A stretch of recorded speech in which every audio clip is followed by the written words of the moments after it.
മൂടുകല്ല് വെച്ച മണിയറവാതിൽ പതുക്കെ ചാരേണം.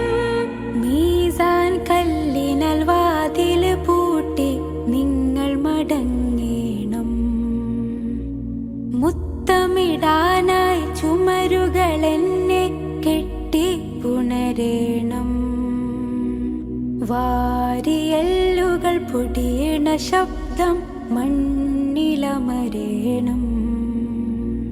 വെള്ളലിബാസിൻ പുടവയണിഞ്ഞ് മണവാളൻ ചമയേണം.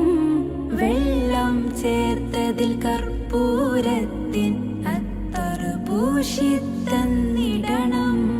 വെള്ളലിബാസിൻ പുടവയണിഞ്ഞ് മണവാളൻ